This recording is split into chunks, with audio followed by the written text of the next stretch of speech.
us on our live stream through Cathedral Facebook.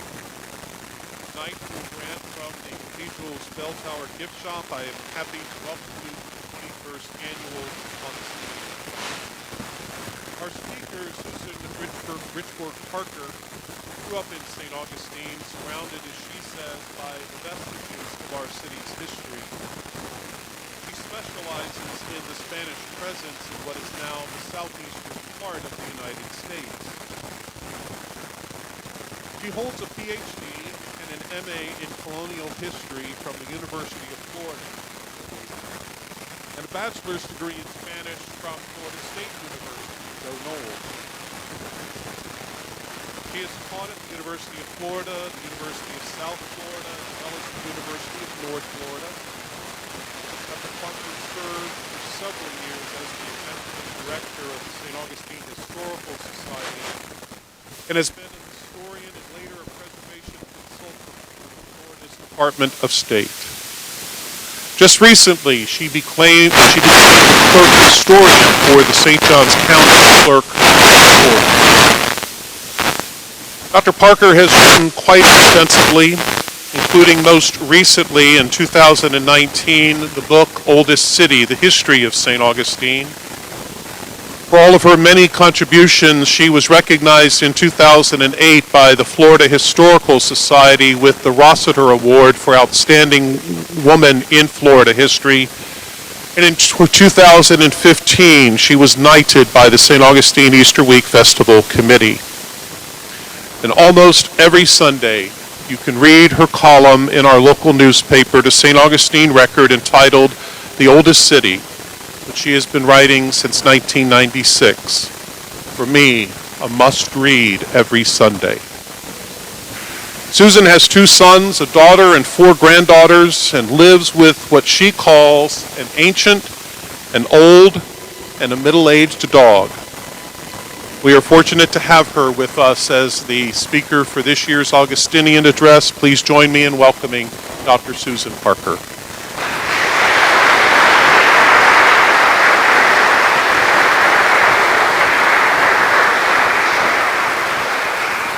Good evening. Can you hear me in the back? Good. As Father Tom gave me that introduction, it tugged at my heart for just a minute because I gave him my information, and in between, I now only have 2 dogs, not 3. The ancient dog left us 2 weeks ago. But nevertheless, he was 16 years old. He had a long and easy life. I'm pleased to be here this evening. Bishop Esteves, Bishop Demetrios, parishioners, and other lovers of St. Augustine's history, whether you are in this building or whether you are online. I'm pleased to speak to you. I know I have 2 friends that could not make it here tonight, 2 or 3 friends that could not make it here tonight. I believe they're watching online, and I have a son in North Carolina who says he's going to watch. So I'll have to check with him on that. Before I start, though, I really need to acknowledge the historical work or assistance of a few other people. So many people have done so much work before me, I could spend the entire time talking about that. But at the top of the list, of course, is Dr. Michael Gannon. His book on Bishop Barrow, Rebel Bishop, was indispensable to giving me a framework to talk tonight. And Dr. Gannon was my dissertation director at the University of Florida. So he and I had many, many good times, and then there were times when he would call with that deep voice of his and scare me about something that was going on with my dissertation. Dr. Thomas Graham's work about St. Augustine in the 1820s till probably the 1920s was also hugely helpful. I relied on Sister Thomas Joseph McGoldrick and her book Beyond the Call to make sure I didn't make mistakes about the Sisters of St. Joseph. And Bob Naraki and Charles Tingley, I want to recognize for their help with images. They are on the staff at the St. Augustine Historical Society. And I want to comment in a few minutes. I have some images here. I'm talking about 1865 to 1870. Photography was just coming into being at that time. Experimental. And so I do have some photographs, but remember, you're looking at photographs from the 1860s and 70s, so their clarity was never really good to start with. Father Thomas Willis asked me over a year ago, what was St. Augustine like at the time of the beginning of the Diocese of St. Augustine? Well, I really didn't know how to answer him, but he said, well, maybe you can give the Augustinian address. And I will say it is indeed an honor to be able to give the Augustinian address in any year. But I find it especially an honor to give it this year during the sesquicentennial of the diocese and as part of the celebration of the 150 years of the Diocese of St. Augustine. For myself, to give this talk, I had to move forward in time about, 150, 200 years, leave behind the handwritten old Spanish writing that I usually deal with in records, and of course deal a lot with the parish records of this parish, and move to the newspapers and printed books of the 1870s and middle of the 1860s. Now you'd think that would be easier, but it's a trade-off. The records from the 1600s and 1700s, the sacramental records from this parish, are highly legible, or many of them are. The newspapers from the 1860s are in terrible shape. I worked with microfilm, but even by the time they were microfilmed, probably 50 years ago, they were certainly quite yellow and deteriorated. I don't know what it would be like, probably almost impossible to work with the actual papers at this time. So, what was St. Augustine like at the beginning of the diocese? 2 months before that initial sermon in the cathedral, when it became the cathedral, the parishioners observed the feast day of St. Augustine, as we have today. They did it on August 28, 1870. What do we know about that day? 5 months after the creation in Rome of the diocese and awaiting its fulfillment in St. Augustine. Well, it was the end of August. We can be pretty sure it was hot. And that the parishioners commemorated the patron of our city that day.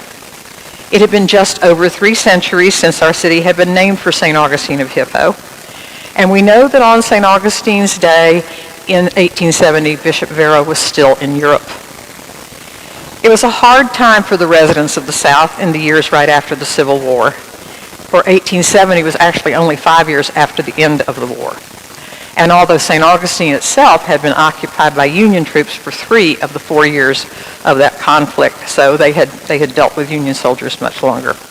But in truth, in 1870, probably no one paid much attention to the 300th plus anniversary of St. Augustine. And they probably wouldn't have done much 100 years earlier at the 200th anniversary of St. Augustine, for at that time it was British. They weren't interested in the Spanish founding anything. And probably didn't even pay any attention to the 100th anniversary of St. Augustine's founding, because that just wasn't really the sort of things that people paid attention to at that time. But for St. Augustine, the parishioners, however, always observed the day of St. Augustine's founding because it was a holy day as well, and so it was commemorated. Bishop Vero can provide us with a short description of St. Augustine in 1866, at the time he proposed it to be an Episcopal city. He wrote, "It is the oldest city in the United States. The population is almost exclusively Catholic. There are more antiquities and precious reminiscences than in any other church of the United States. The city is not populous, having only about 2,000 inhabitants, and Florida is exceedingly poor." He also could have said Florida was mostly not settled. The numbers about the population at that time are often estimates. 2,000 seems to be pretty much the agreed upon number for the population of St. Augustine. But when we read the proportion of blacks to whites varies, not everybody reports it the same. Generally, the estimate is about half and half. Half white residents, half black residents. As for other estimates, sometimes the number of Catholics is 1/2. Sometimes it's 2/3, sometimes it's almost all of them. But nevertheless, there were many black residents and many Catholic residents in St. Augustine. So I want to bring to you some of St. Augustine in those 5 years between the war and leading up to that first sermon in the cathedral. And what I want to I'm not going to talk just about what the town looked like. That's probably the easiest part. I also want to provide for you what might have bothered, what might have taken up the time of the people at that time, and perhaps what brought them to prayer. Let me first remind you what was not yet a part of St. Augustine, which as you wander around the town you may not realize.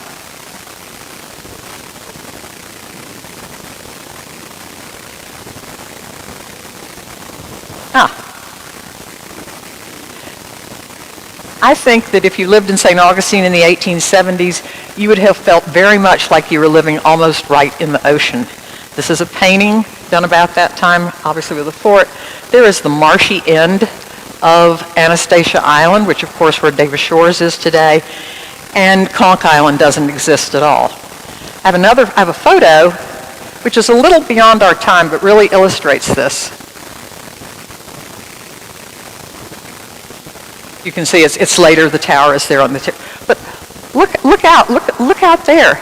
Can you imagine watching a storm surge come in without Conch Island and without the dredging of Davis Shores? I think it gives us a much different perspective than we have now.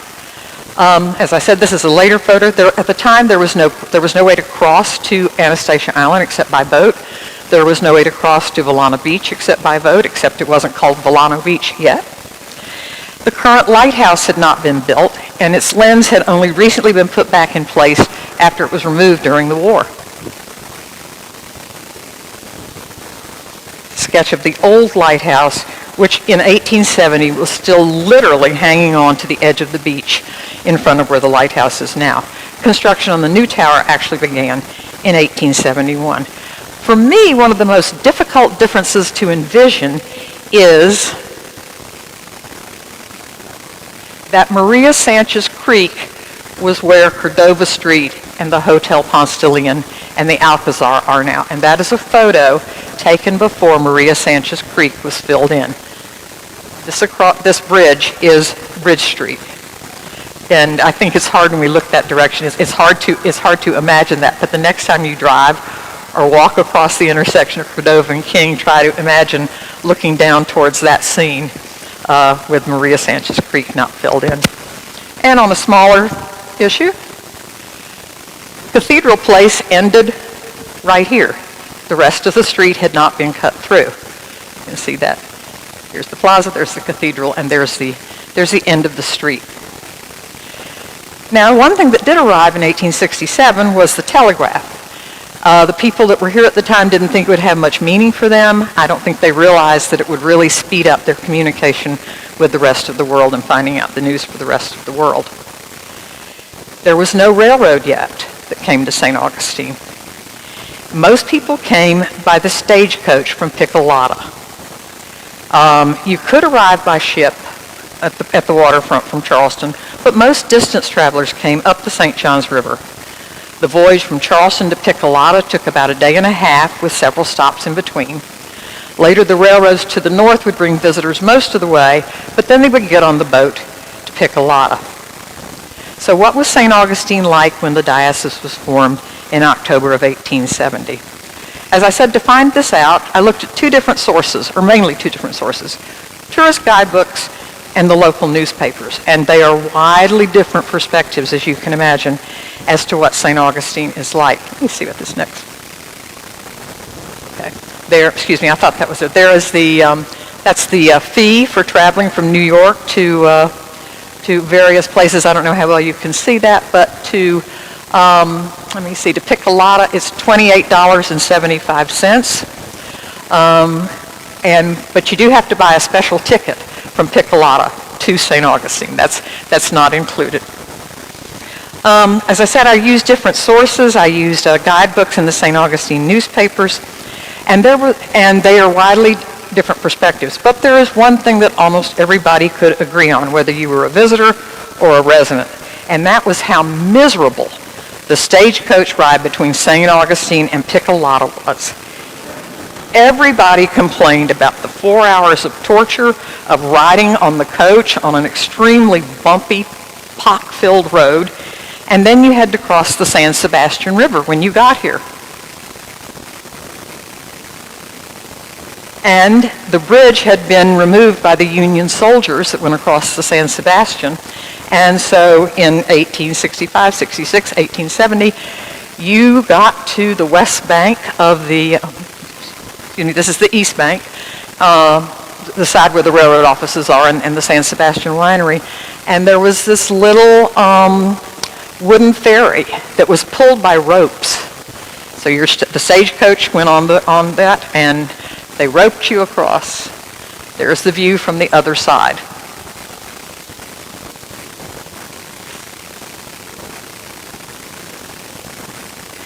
In the few years before the creation of the Diocese of St. Augustine was trying to come back financially from the wartime losses and restrictions. Of course, it still offered its warm winters and quiet small town environment, which was a real plus. And winter visitors almost immediately started coming to St. Augustine right after the war, still for health reasons, and also to escape the winter temperatures and gray days in the north. The St. Augustine Examiner, on the other hand, provided, under the guidebooks, provided year-round information about the residents that the guidebooks really weren't interested in. Unfortunately for us, the local newspaper was printed, but the copies were lost from the middle of December 1869 for 2 years later. So at the time that Father Vero preached first here, our newspapers are missing from that time period.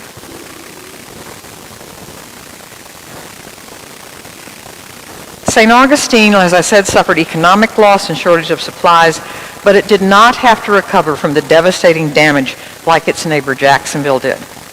Now, the guidebooks paint a rather rosy picture, a picture that after reading enough of the book not only makes St. Augustine inviting, but it seems to me that the buildings and the people provide the northern visitors with a little bit more than just objects of interest. They provide a way for the visitors to feel superior to the people of St. Augustine, especially in the context of Union victory. The residents are a backdrop and provide entertainment for the visitors. And I bring this up because as the visitors come to St. Augustine, this is the expectation they arrive with. They have preconceived notions, if they hadn't been here before, as to what St. Augustine will physically be like, but also what the people will be like. But on the other hand, meeting the expectations of the visitors, as we still do, was part of the economy of St. Augustine.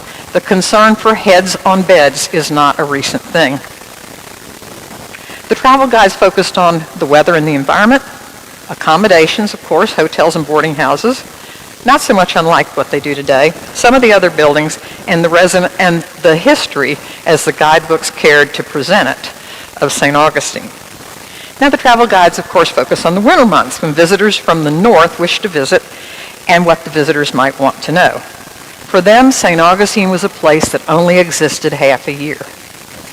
When I was reading, it reminded me several years ago, I was at a sandwich shop at St. Augustine Beach. There were some students in front of me from the University of Florida, and one of them turned to the other one and said, "You know, nobody lives at St. Augustine Beach.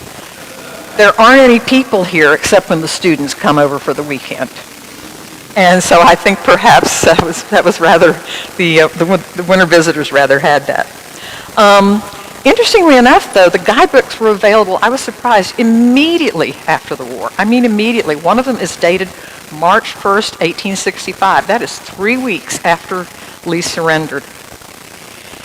This writer calls St. Augustine several times Sleepy Hollow.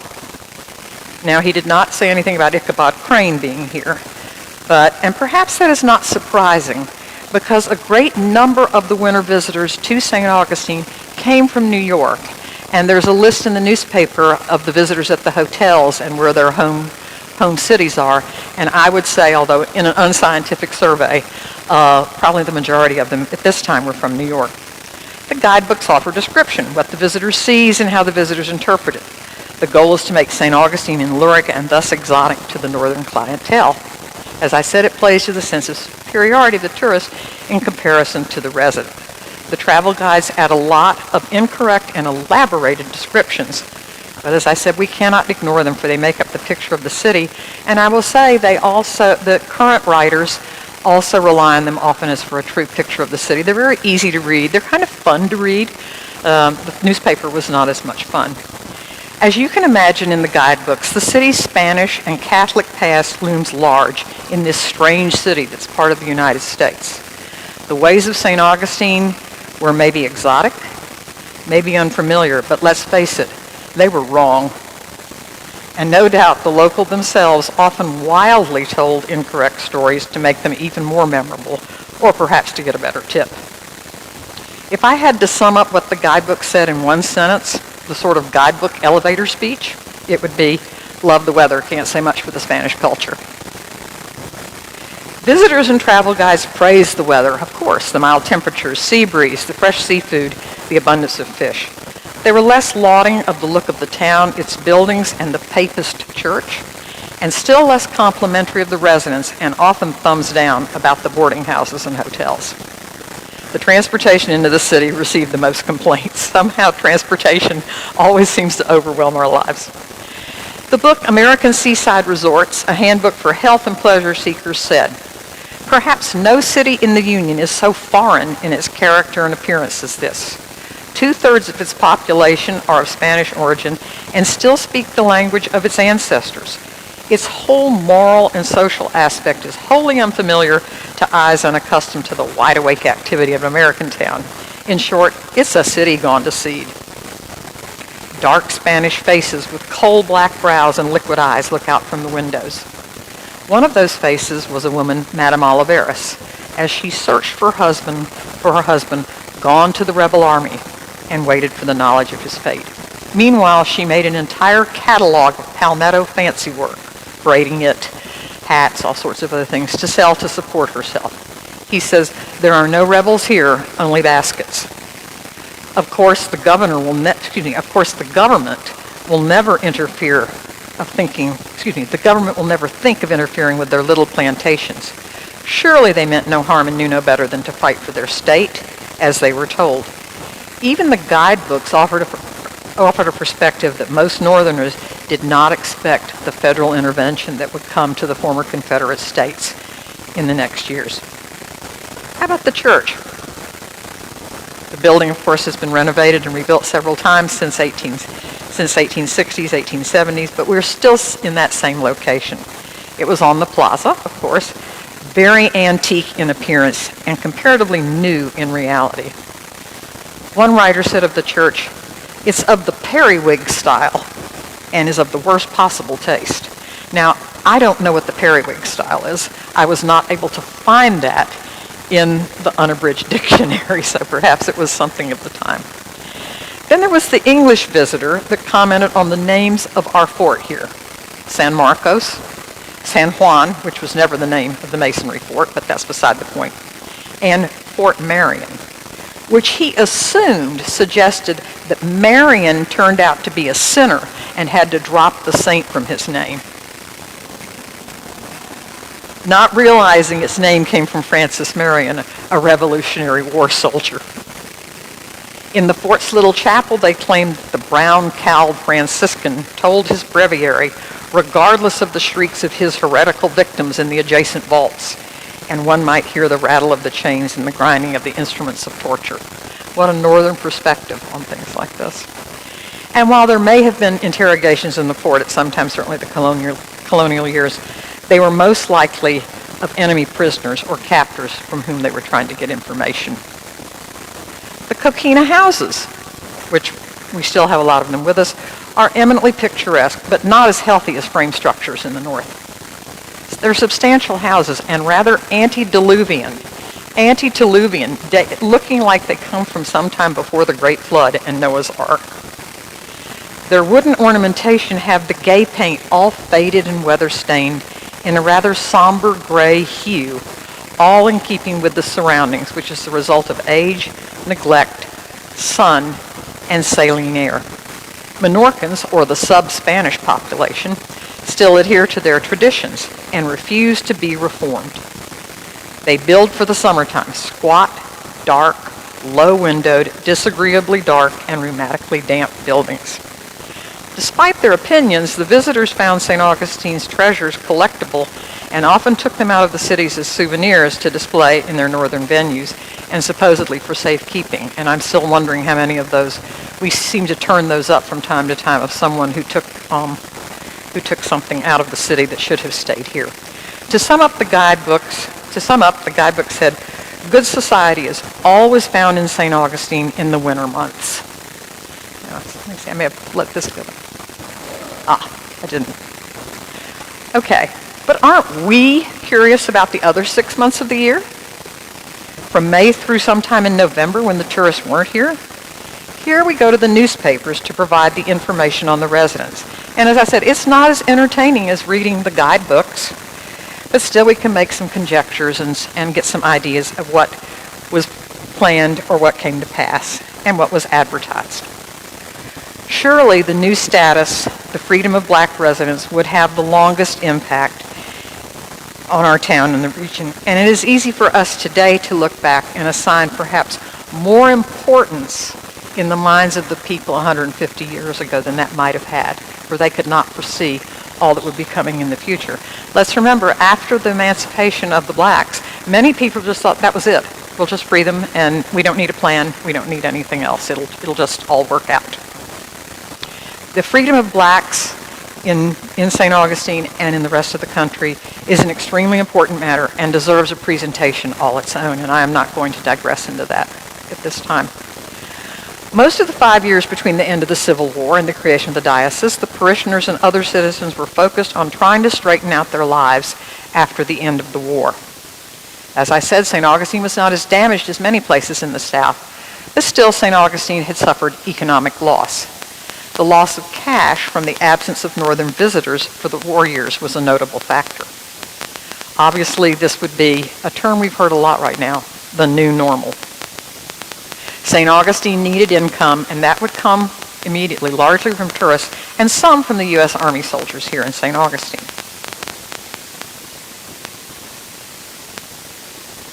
If I had to list what the people were thinking about in those years and wanted to happen, the men were worried about being able to vote again. They wanted to be able to elect their own representatives. Regaining property that was lost during the Civil War. What they did not know was coming until another year or so. They would be living under martial law. Of course, there was the issue of the emancipated blacks and their place in society and how they could support themselves. And then on a slightly lighter note, what they did some for entertainment. And then, of course, what's important to us here tonight, the church. The residents wanted to improve what we call today infrastructure, especially the roads, or that ferry, or that picolata thing. And the letters to the editor pushed for the passage of a road tax. But no one wanted to pay the tax, and in truth, probably few could afford it. With this in mind, the males, remember women did not vote at this time in St. Augustine, the males wanted to have input into the passing of laws by being able to elect their representatives. Of course, over the years, the ability to vote and who would vote became hotly contested throughout the South. But in the early years right after the war in 1866, things were a little calmer. Voters cast their ballot in this county at the courthouse, government house, right diagonally across over here. And then out in the county, St. Augustine had only a single precinct. The other precincts beyond the city and around the county, the voting took place in private homes. At Moccasin Branch, Picolata, Rollstown, Sampson, and Orange Mills.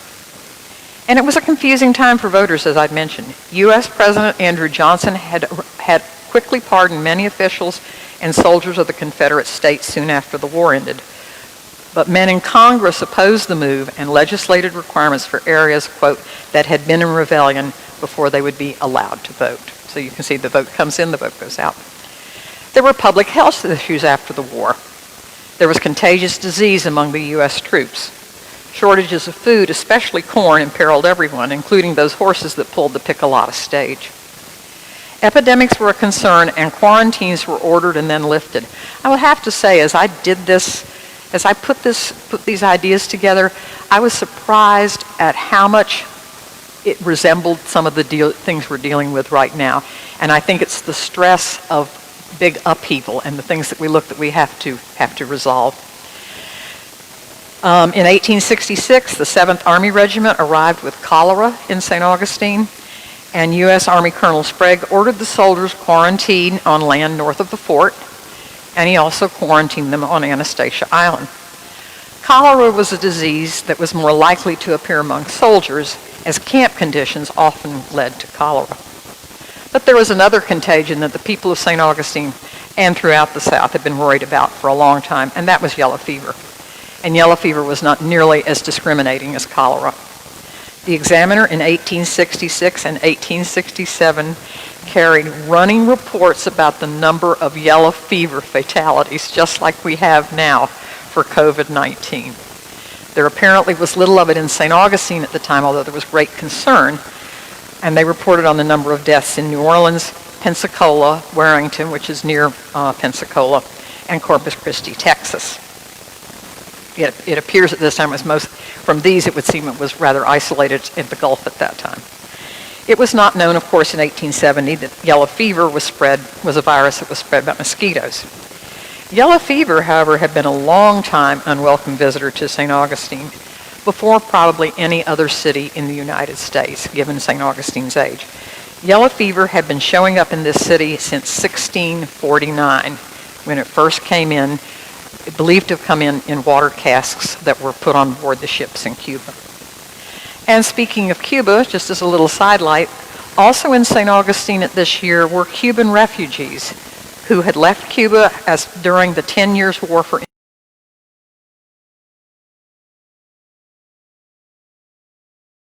streets as well. Now, the St. Augustinians wanted to get their property back that had been confiscated or had just been scattered and lost because of the war. George Fairbanks put a notice in the newspaper that he was trying to find his library that had been scattered around.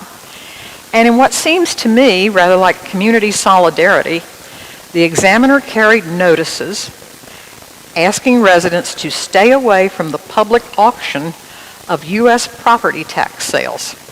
Now, if you think about it, the United States government seldom taxes real estate, but they did in this instance. Union-occupied areas had been subject to a direct tax. If an owner gave up his allegiance to the Confederacy, his property would not be subject to the tax. Buildings, citrus groves, and other real estate were sold by the U.S. Tax Commissioner to pay the tax levied on areas in rebellion and persons in rebellion. Most of the tax certificates that I have seen in the deed books at the St. Johns County Courthouse were sold to persons living in the northern states, and I would say again probably mostly New York, obviously states not in rebellion, and in states that had cash. Even Lincoln's Secretary of State, John Hay, had purchased one of the tax certificates. Whether he was the first purchaser or a subsequent one, I didn't go after that. Hay purchased an orange grove in St. Augustine, and then complained that the local citizenry ate most of his oranges. I'm sure that didn't bother them. Hay toyed with the idea of moving us to St. Augustine, but he decided not to. He just couldn't think he could make any money on oranges. So these stay-away notices were posted by St. Augustine residents who had lost their property in order to keep the auction price low if there were only a few buyers. They hoped that if few attended, the bidding would be sluggish and that the pre-war owner might be able to get the property back for a low price. It was really a plea to fellow St. Augustinians. And here is one of those ads. I don't know if you can read it in the back or not. Caution. All persons are cautioned not to purchase the Orange Grove lot of land and sold by the U.S. Tax Commissioners in December 1863 as my property. The sale is illegal and void, and I intend to contest the title of the purchaser. That probably ought to be good enough to put off somebody from wanting to bid on it. Interestingly enough, one of the travel writers, Whitelaw Reid, had seen this issue, and he writes about it in his guidebook. The guidebook that was published right after the war.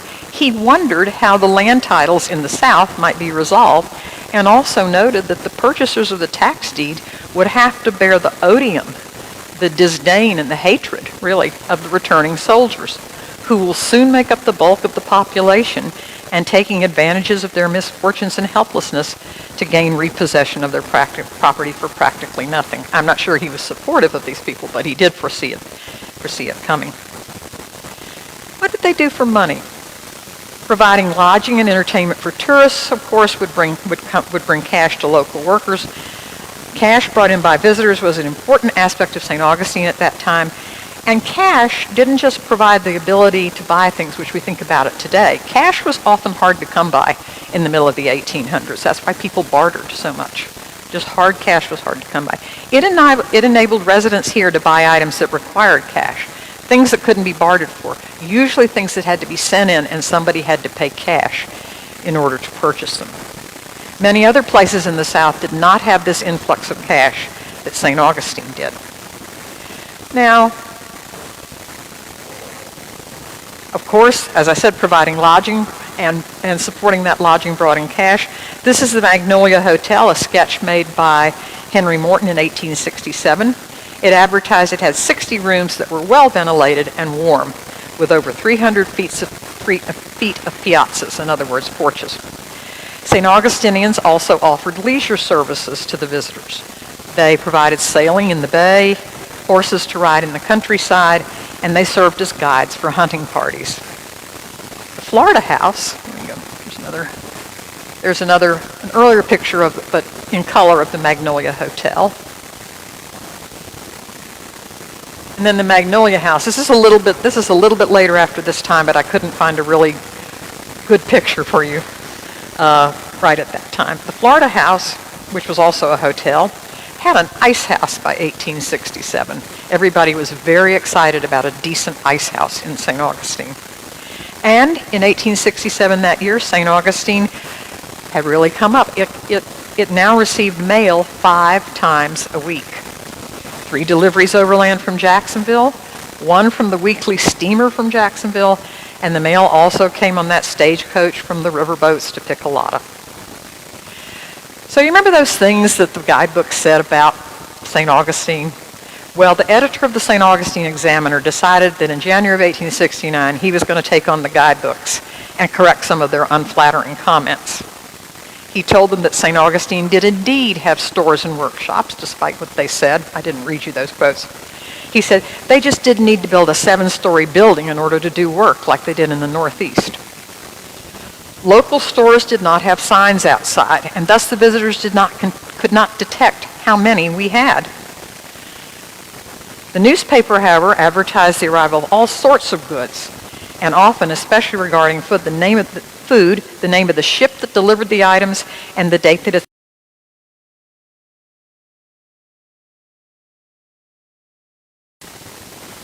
I'm afraid this picture is too small, but I can tell you that there is a sign right along here that says Fish Market. It is one of the places in town that had a sign. The Examiner claimed that though we have 41 dry goods and grocery stores, there are not but 6 signboards in the town. I don't know what the Architectural Review Board would do for business if that were true today. And he wanted to show off the interior of the miserable-looking houses, the one where the palmetto hats were offered for sale. He wrote, "It was cool and dark, but did you ever see more exquisite neatness? The chairs and the tables shone like mirrors." He told the visitor readers not to judge circumstances of the houses because the climate gives, quote, "to the walls of our houses a very aged appearance, and the paint did not last on coquina walls, and the walls often looked as if never painted." I can tell you, after taking care of 4 coquina buildings at the Historical Society for 10 years, that is exactly true. You cannot keep paint on a coquina building for very long. Whitewash works fine, but not paint. Now, what did they do for some pastimes? Well, sometimes the military band played in the plaza several evenings a week, and the soldiers organized 2 ball teams. Of course, they named them the East and the West, not the North and the South at this time, to entertain themselves. The games, of course, also entertained the residents and the tourists. And at Christmas time in 1866, gray-bearded Santa Claus was greeted with joy and enthusiasm that had not been seen for several years. Not white-bearded Santa Claus, but gray-bearded Santa Claus. By the next Christmas in 1867, things were really looking up. I found unexpectedly a toy ad that caught my attention that said, "Good news, glorious news, arrival of Santa Claus. Christmas is coming, toys, toys, toys and caps." But what was available for gifts that year? Well, I don't know everything that was available, but I can tell you that what was advertised was fireworks, skyrockets, Roman candles, firecrackers, torpedoes, and then dolls, tops, and marbles. I don't know if all the pyrotechnics were for the children or not. They may have been buying them for children in those days, which we don't find quite so acceptable these days. Retailer B.E. Carr noted that he carried fine wines and liquors for the holidays, and he claimed the most complete stock of fine old port, sherry, and Madeira wines to be found in the city. Also Scotch, Irish, bourbon, and rye whiskey. I will tell you from looking through the newspapers after the war and before the war, the advertisements for liquor sales just proliferate in the newspaper. I would say that the sale of wines and rum and all sorts of things are probably advertised almost more than anything else. In 1866, there was a Christmas Eve festival at the courthouse where the delicacy of female taste gave a charm to all the arrangements. Later that night, midnight mass was unusually grand and impressive, the newspaper said. The ancient bells pealed out the midnight hour. The church presented a most glorious picture. The holy strains of song and chant, the high altar with its brilliant arrangements and tasteful decorations, the crowded interior, and the solemnity of the hour lent a holy glory at the scene. The Examiner commented how people were again opening their homes to each other where only recently clouds of doom had long overhung the domestic hearth during the war. The day after Christmas, after midnight mass, the Freedmen's Fair was held at St. Mary's Convent to raise money to enlarge the gallery allotted to the black worshipers in the church. I think I have. This is St. Mary's Convent, which was located where the parking lot that the bank uses is now, and of course was at that dead-end street before Cathedral Place was cut through. The Freedmen's Fair raised $336, which I think was a rather admirable sum at that time. And perhaps since it was held at the end of December, some of the winter visitors spent money at the fair. There was a masquerade that day at well. The other thing is the parish had their annual auction for pew rental. So you could rent your pews for the year.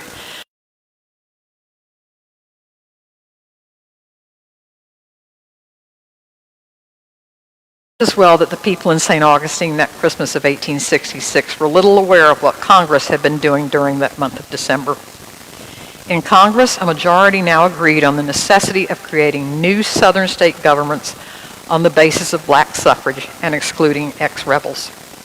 In early March, Congress passed the Military Reconstruction Act.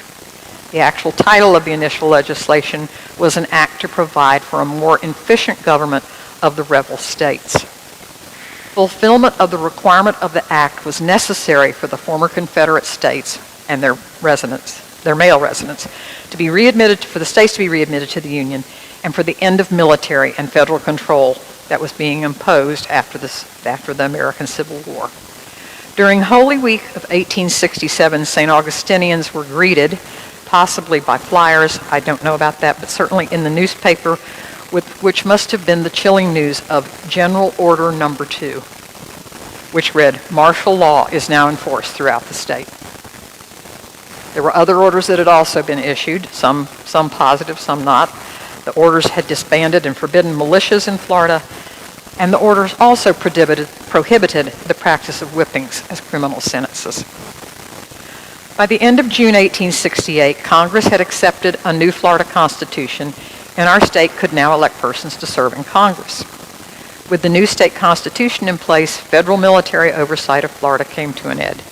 The Examiner reported in August that, quote, "The military surveillance which has been exercised over us has been withdrawn, and we are left to the tender mercies of the gentlemen now assembled in Tallahassee." We come to the parish. The parishioners of the St. Augustine Parish after the war were hoping that the see of the new diocese would be in St. Augustine. Bishop Vero had advocated for St. Augustine rather than a larger city. When Bishop Vero arrived in St. Augustine at the very end of 1866, which I just described, the bells of this church rang to announce and to welcome him.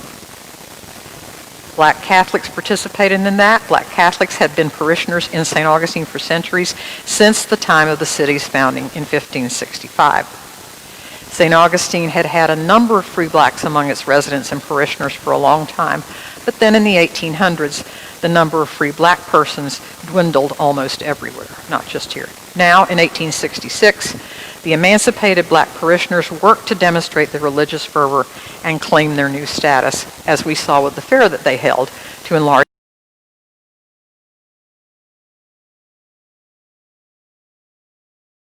They were eager to get schools to open. I guess there's something about returning to school that seems to smack of normal times. Although in these days, there were not nearly as many children that attended school as now. And the church was involved with this. Classes began on September 1, 1866 with the Sisters of Mercy when they reopened St. Mary's Academy. As I said, the building stood just then beyond the dead-end Cathedral Place.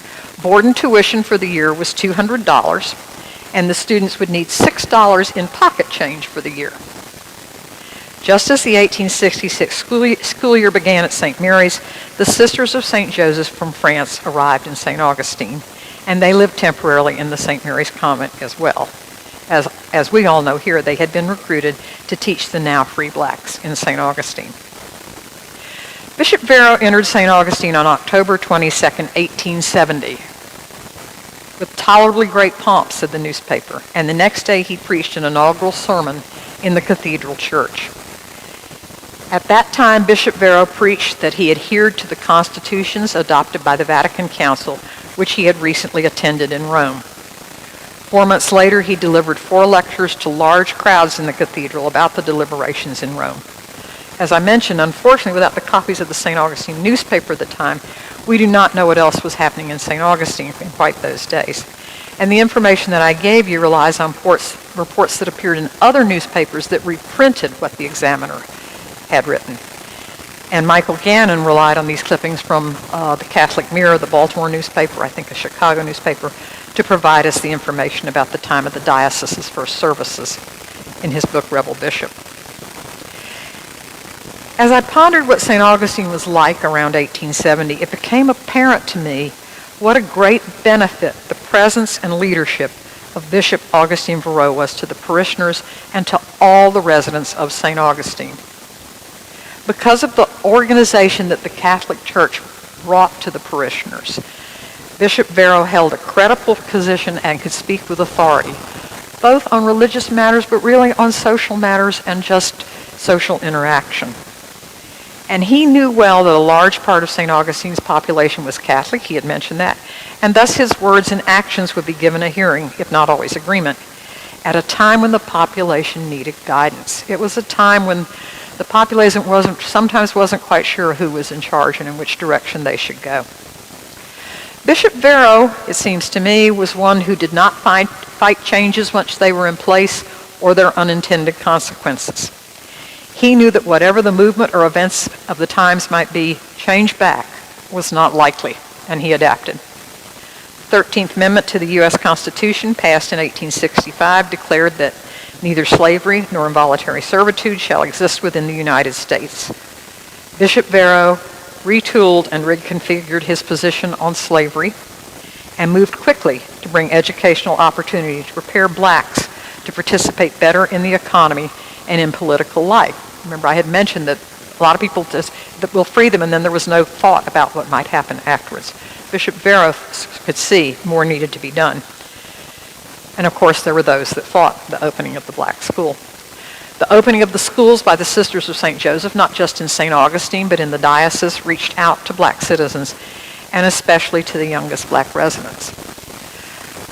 I thought perhaps one of the aspects of Bishop Vero that made him take these stands was he was probably more traveled and more cosmopolitan than almost anyone in St. Augustine, and in many other places as well. Today, he would probably have a lot of sky miles in his account. He had been across the Atlantic many times, quite a number of times, and certainly around at least the eastern part of the U.S. He was able to see this town in the wider perspective of the whole world. It was to him not just a city on the Atlantic coast that he loved, on the Atlantic coast of the southern United States. And certainly that perspective contributed to his speed, I think, in organizing education for the black citizens. He knew how important that would be. He loved the church building, which became his cathedral. As Michael Gannon said in Rebel Bishop, he was on familiar terms with the old building, since he had been in St. Augustine off and on since 1858, 12 years before it became a cathedral. In his first 2 years as bishop, Augustine Vero put on a new tin roof and redecorated the sanctuary, replacing most of the woodwork. I don't know how well you can see that. This may be after the work. This is a stereoptic view. It's really hard to get a good one, but You can see the elaborate columns over here. And of course, that is the view of the church at about 1870 or so. The Diocese of St. Augustine was created at an unsettled time in St. Augustine's history, in the state's history, and in the nation's history, not just in St. Augustine. And I think we can see that it was a trying time for the people of St. Augustine, and I'm convinced that Bishop Verrill was a great asset and a great benefit to the people of St. Augustine, whether they were Catholic or not, as they tried to work their way through the problems of those days. Thank you.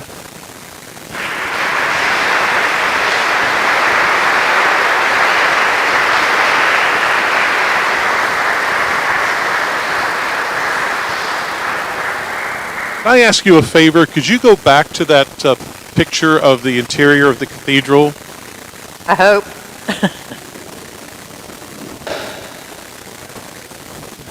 A backspace on this one. Okay. There you go. Mine's different. This is, to me, this is the only picture of the interior of the original parish church that we have. And I asked her to do this because the size of the parish church was from here back. All of this was added after the 1877 fire. So I want you to imagine walking in the doors and seeing that basically here. Want to talk about impressive, and so when Dr. Parker talks about how Midnight Mass was impressive in the Midnight Mass of 1866, was it? Mm-hmm. With impeccable decorations, well, that was the church that they got to decorate. So thank you.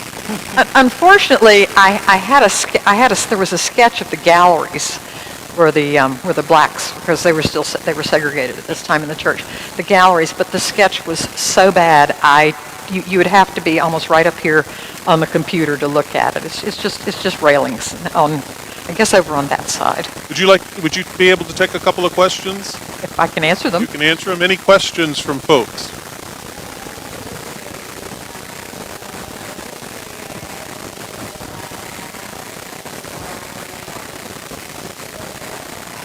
Yeah, the question is whether the blacks sat up in the gallery at that time. Yeah, right, and that's why they had their Freedmen's Fair to raise money to improve. I don't know if it was. I mean, I don't know. You know, you can only go with what you read, and it said that they were improving the gallery. And we know that after the transepts were built, the blacks sat in the east transept. This transept here. Yes. Yes. Any other questions? Oh, thank you, John. You can probably be heard.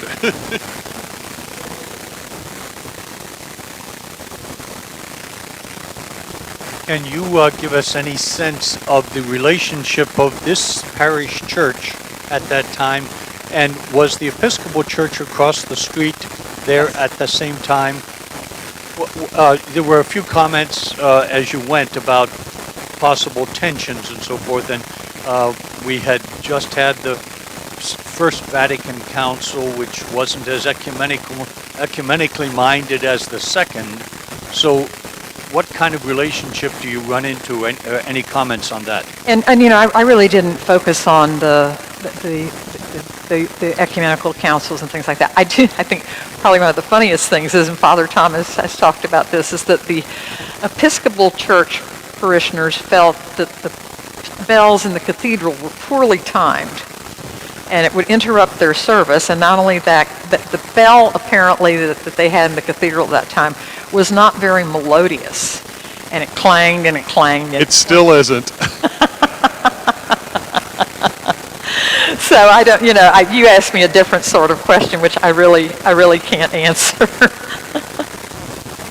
I think they said there were 4 churches in the Methodist, the Presbyterian, the Episcopal, and then the Catholic Church at this time period. That's what was listed. Hi, yeah, sorry if this is a kind of obvious question, but to me, what I saw today is, and you know, my own feelings and question as a result of, is the Greek and the Catholic kind of ecumenical. I think that's the right sort of terminology. How do you feel, as a great scholar of, St. Augustine and its, specific place in, the world of Greek versus Catholic? How do you feel of, the Greek guy coming and, saying that relationship? He's asking about your perception of the relationship between the Catholic and the Greek Orthodox today. And it might be worth something about the presence of the Greeks in St. Augustine in the history thus far.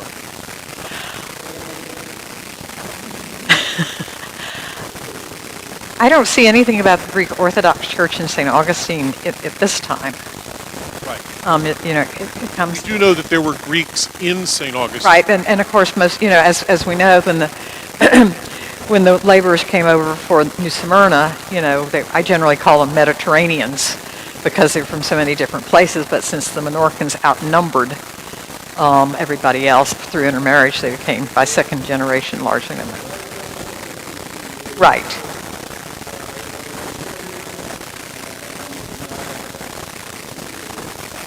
Right.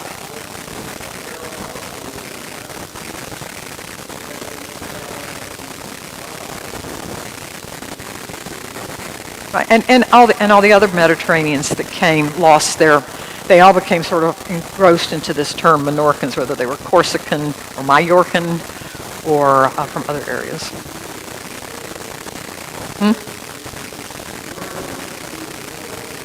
Right. And they certainly outnumbered them when they arrived. There you are, sir. Sorry. Yeah, it was to me personally. I'm of Catholic descent, but having you come here is, to me, the most interesting thing that I've, seen all day. That's really why, So that's why I asked my question. So thank you. That, of course, is an outgrowth of the ecumenical relationships that have been fostered, especially in the last 50 years of our churches. So, and I thank Bishop Estevez for extending that invitation to Bishop Demetrios to be the homilist tonight. To all of you, thank you so much for being here for the 21st Annual Augustinian Address. Through the intercession of St. Augustine, may the blessings of our God continue to be upon you and continue to bless all of us in this wonderful city of St. Augustine. God bless you. Have a great evening.